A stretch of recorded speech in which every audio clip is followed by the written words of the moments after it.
Jasamu abadi.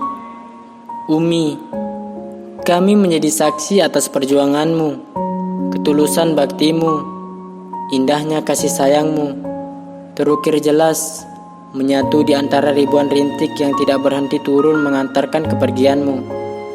Jasamu abadi. Tidak terhitung lekang waktu yang hilang, nyaris mati kami atas rindu yang tertahan, terseok di atas ruang kenistapaan, karena kehilangan pondasi, titik poros kehidupan di pesantren ini.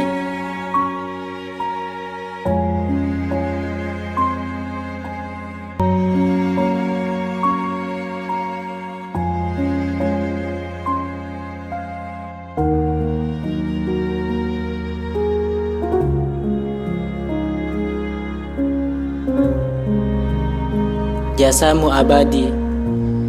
Tidak hentinya dirimu menermakan baktimu, meluaskan tanganmu, menjebatani orang-orang yang membutuhkan rangkulanmu. Engkau adalah tempat berpulangnya Abi, tempat meraih cinta hakiki untuk ridho sang ilahi. Sebagaimana riuh yang mengantarkan riak pada haluannya, kau tidak mengeluh atas banyaknya rimbun pada perjalananmu.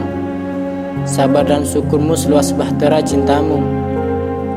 Kami menjadi saksi atasmu, bahwa kau telah melaksanakan amanahmu dengan sebaik-baiknya, memastikan kalamnya kau ikuti sepenuhnya, merawat harta yang Allah titipkan dengan semestinya. Semoga kebaikan-kebaikanmu selama ini menjadi bekal yang mengantarkanmu pada kebahagiaan abadi. Terima kasih Umi. Jasamu abadi, tidak akan terganti. Bismillahirrahmanirrahim. Inna ashabal jannatil yawma fi syuhudin fakihun, hum wa azwajuhum fi dhilalin alal araiki muttaqiun. Inilah harapan Abi bersama dengan Umi itu ingin menjadi keluarga yang sakinah, mawaddah, warahmah.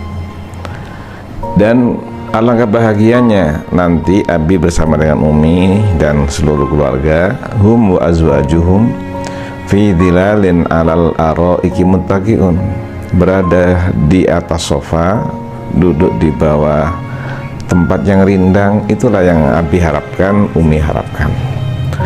Oleh karena itu ditambah lagi walladzina amanu wattaba'athum dzurriyyatuhum iman. Abi kepinginnya Abi, Umi, kemudian anak, cucu, menantu, semuanya, bahkan keluarga Abi semuanya, keluarga Umi semuanya nanti bisa satu RT bersama dengan Rasulullah di surga Firdaus. Abi ketemu dengan Umi ini sudah kurang lebih 40 tahun yang lalu, ketika Abi mondok di Langitan. Kemudian biasa santri kita silaturahim, kakaknya Umi itu temannya Abi, kakaknya Umi teman Abi, alhamdulillah bahkan satu kamar dengan Abi di pesantren. Dengan izin Allah akhirnya Abi menjadi keluarga dari Umi dari tahun 81, sebelum Abi berangkat untuk belajar di Jamiatul Imam Muhammad Ibnu Saud di Saudi Arabia tahun 81. Alhamdulillah dengan ketemu dengan Umi seperti itu, kemudian Allah izinkan Abi bisa kuliah di Libya. Di Libya Abi belajar di sana dengan izin Allah Subhanahu wa taala. Bahkan pada waktu itu lucu, Abi ini diuji oleh Allah, ketika daftar ternyata kehabisan formulir. Coba bayangkan, kalau orang belajar kan senang dapat formulirnya habis. Alhamdulillah dengan izin Allah ditolong oleh cleaning service, tukang sapu memberikan satu lembar yaitu formulir. Alhamdulillah akhirnya Abi bisa diterima langsung di semester 4, tidak di semester 1, tidak 2, tidak 3, tapi dengan izin Allah langsung Abi bisa diterima di semester 4.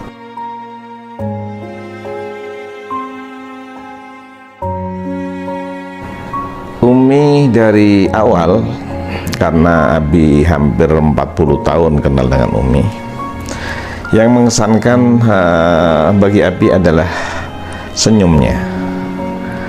Senyum itulah yang menjadikan Umi menjadi ibunya anak-anak, sampai Allah karuniakan mempunyai anak 9. Karena yang paling mengesankan bagi Abi adalah senyum, dan jarang ngobrol-ngobrol banyak, jarang ngobrol seperlunya.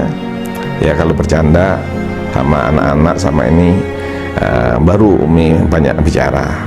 Namun yang paling mengesankan adalah senyumannya, dan Umi adalah saya anggap sebagai wanita yang solihah, dan Allah takdirkan alhamdulillah mendampingi Abi kurang lebih 40 tahun.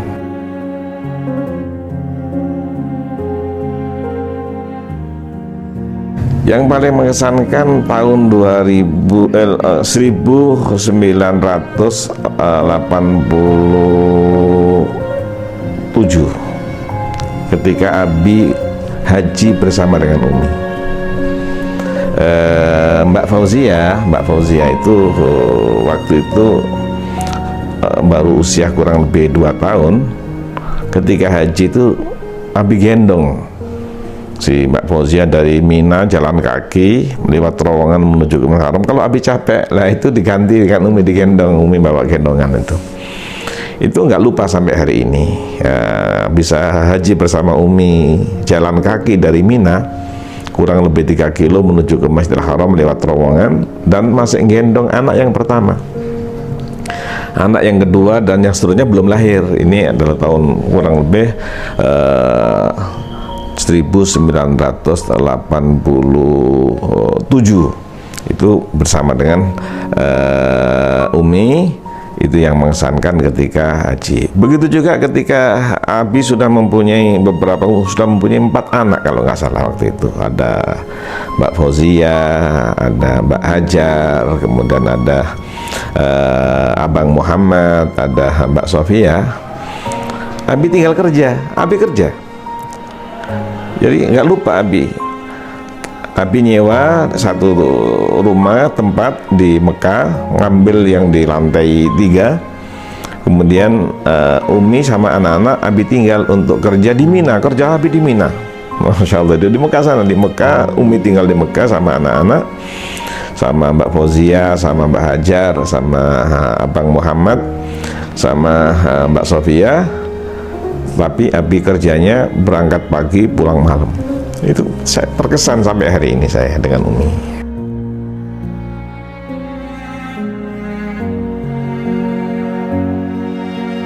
Umi itu sangat sayang kepada anak, sangat sayang kepada keluarga. Abi sering keluar kota, bahkan keluar negeri. Abi kepingin didampingi Umi ke Amerika, didampingi Umi ke Eropa, didampingi Umi ke Jepang. Umi mau, namun jawabannya satu, nanti siapa yang ngurus anak-anak di rumah. Itulah Umi yang luar biasa, yang sangat mengesankan bagi Abi adalah rela tidak mendampingi Abi. Padahal sebenarnya ya siapapun kan kepingin ya ke luar negeri, apalagi ke Mekah, kemudian ke Eropa, ke Amerika, kemudian ke Jepang, pasti senang semuanya. Tapi yang menjadi berat bagi Umi adalah nanti siapa yang nyiapin anak-anak sekolah, nyiapin makannya. Masya Allah, ini bagi Abi adalah wanita yang luar biasa, ibu yang luar biasa, istri yang luar biasa. Yang diingat adalah amanah dari Allah berupa anak-anaknya.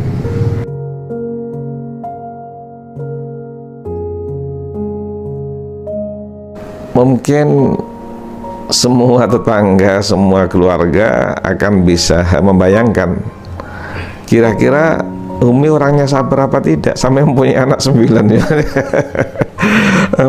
Dan ketika itu mempunyai anak, Abi kuliah. kuliah itu berangkatnya pagi, pulangnya bisa sore, dan di rumah pun masih sibuk dengan tesis pada waktu S2, kemudian disertasi. Maka saya katakan Umi adalah seorang ibu yang sangat sayang kepada anak-anak, sangat peduli kepada anak-anak, dan sangat tanggung jawab, dan sabarnya sudah luar biasa. Apalagi coba dibayangkan semuanya ya, punya anak kembar, dan itu di luar negeri, bukan di Indonesia, di luar negeri. Bagaimana caranya ngomong anak yang bayi dua, kemudian suami masih belajar di kampus? Kira-kira kalau nggak sabar kan bisa berantakan. Tapi dengan izin Allah, alhamdulillah, anak-anak bisa senang bersama dengan uminya, bahagia bersama abi uminya. Itulah menunjukkan bahwa Umi adalah ibu yang sabar, Umi yang sabar, dan luar biasa menjadi istri yang sabar.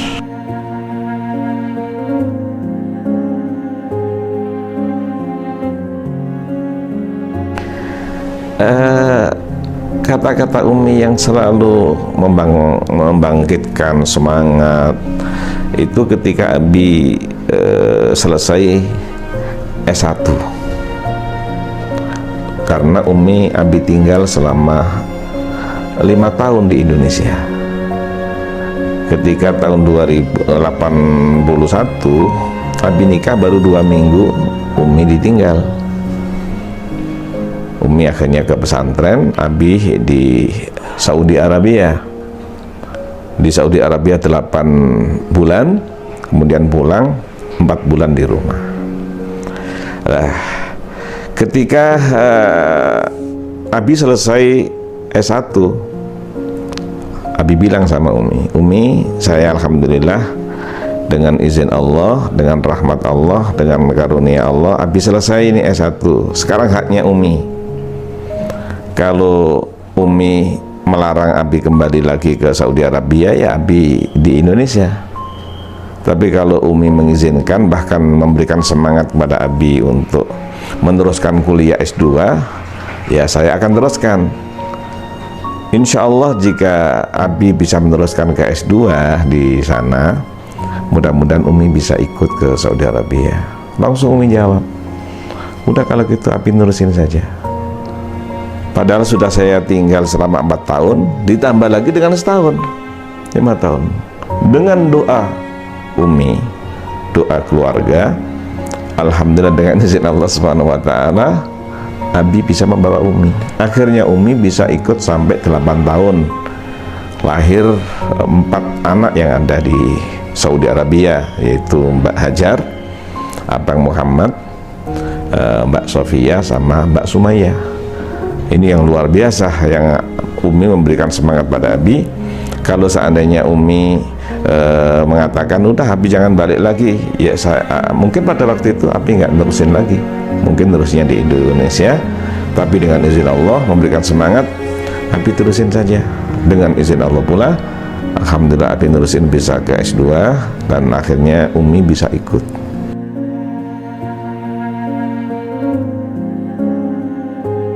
Umi adalah anak kelima, anak yang terakhir dari 5 bersaudara. Ternyata Umi anak yang paling bungsu, anak yang bungsu, tapi alhamdulillah dengan izin Allah Subhanahu wa Ta'ala, dengan kakaknya, namanya kakak Haji Ali. Ada lagi kakaknya, kakak Haji Abu Bakar. Ada kakaknya lagi Haja Siti ini Atun. Ada lagi Haji Usman. Kemudian Umi. Dan sekalipun anak yang terakhir atau adik yang bungsu, tapi alhamdulillah semuanya itu selalu musyawarah sama Umi. Jadi itu menunjukkan bahwa Umi adalah sekalipun paling muda, tapi menjadi tempat untuk bersama musyawarah. Mudah-mudahan itu adalah sebagai amal solehnya Umi, sebagai bukti kesayangannya kepada keluarga.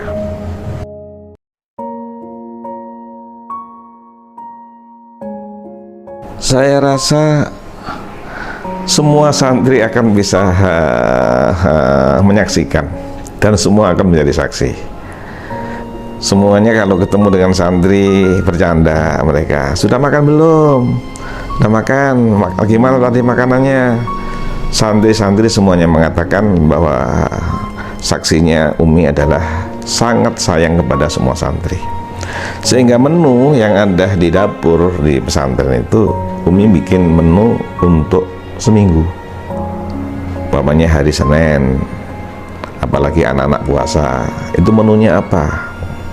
Hari Selasa menunya beda lagi, hari Rabu menunya beda lagi, sampai seminggu itu bisa ganti-ganti. Itulah bukti sayang Umi. Dan Umi sering dengan izin Allah Subhanahu wa Ta'ala, kalau ada sesuatu di rumah itu dibawa ke pesantren, ingat santri.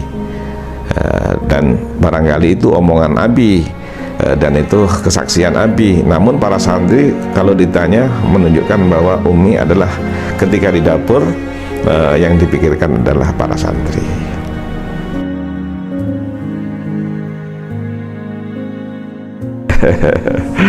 Kalau istilah di sini, Umi itu selalu nanya Abi. Kalau Abi berangkat pagi pamitan, Abi pulang jam berapa? Itu ada maksud. Maksudnya apa? Nanti kalau Abi pulang jam berapa itu disediain makan yang disenangi oleh Abi.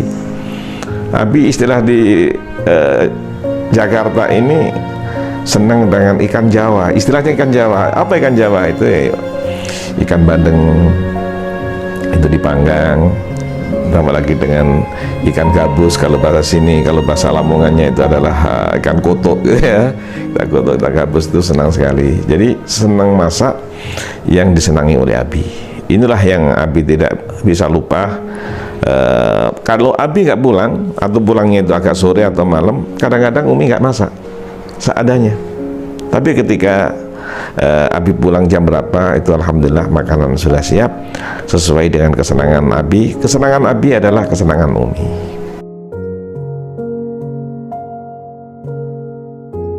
Tempat yang paling disenangi oleh Umi itu di rumah.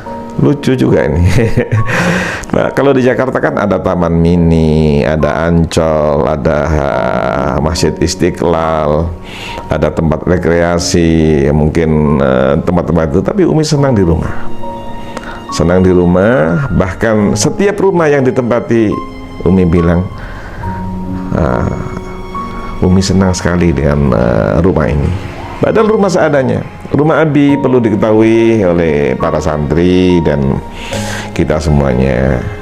Rumah Abi itu 7,5 meter kali 10, berarti tanahnya 75. Anak Abi 9. Sampai ada ibu-ibu yang nanya, Pak Kiai ada apa? Pak Kiai putra putrinya berapa? Baru 9 Bu. Tidur di mana? Menunjukkan bahwa artinya tidur di mana? Anak 9, kemudian rumahnya hanya 75 meter. Nah, itulah menunjukkan bahwa Umi paling senang itu di rumah. Mengapa? Bersama dengan keluarga. Bisa ibadah bersama, bisa makan bersama. Bahkan kalau subuh itu, Masya Allah sering mengingatkan untuk segera kita sholat berjamaah di masjid dan seterusnya. Jadi tempat yang paling disukai Umi adalah Baiti Jannati, rumahku, surgaku, selalu untuk mencari ridha Allah.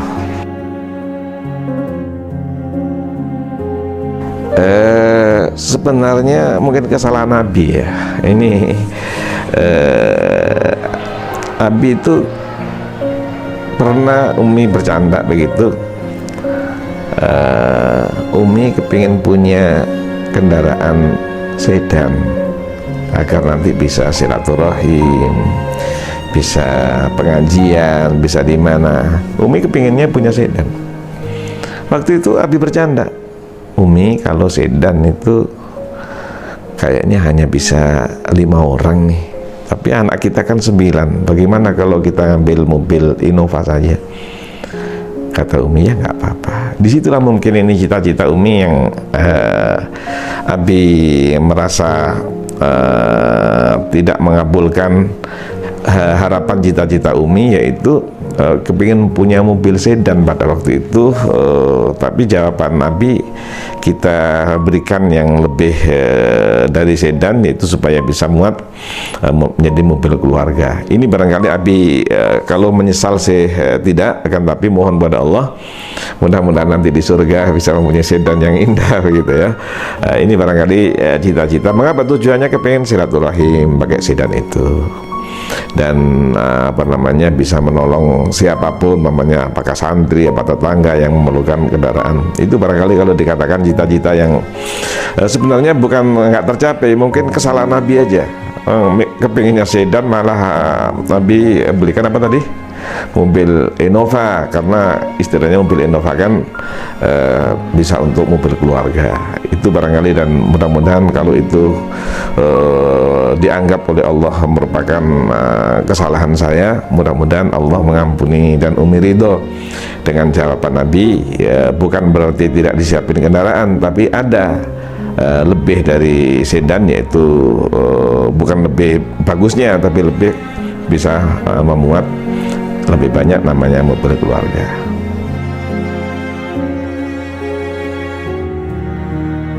Hanya satu, cita-cita ingin menjadi tetangga Rasulullah di surga. Jadi Abi, Umi, dan harapan yang diharapkan itu adalah Abi dengan Umi itu kepinginnya menjadi tetangga Rasulullah di surga. Maka kita mempunyai pesantren yatim duafa yang ada di Baitul Quran Depok ini. Itu Umi senang sekali, dan sering ke dapur ngurus tadi itu bagaimana anak-anak santri itu mendapatkan gizi yang cukup, yang berkah. Itulah cita-cita Abi. Kalau seandainya Umi, saya ulang lagi, yaitu Umi mudah-mudahan bersama dengan Nabi, hum wa azwajuhum fi dhilalin alal araiki muttaqiun, ingin menjadi ana wa kafilul yatim fil jannah kahataini. Orang yang mengurus anak yatim itu nanti satu RT dengan Rasulullah. Itu yang selalu Abi ulang pada Umi, dan Umi sangat senang dan menerima, bahkan dipraktekkan seperti ini. Kemudian terakhir, khawatir Umi makan harta anak yatim yang tidak halal. Sering-sering Umi itu kalau ada makanan itu dikirim ke pesantren, barangkali ada sesuatu yang nggak sengaja kemudian dimakan oleh Umi, itu Umi selalu ada kiriman makanan, sehingga tidak makan harta anak yatim yang tidak halal.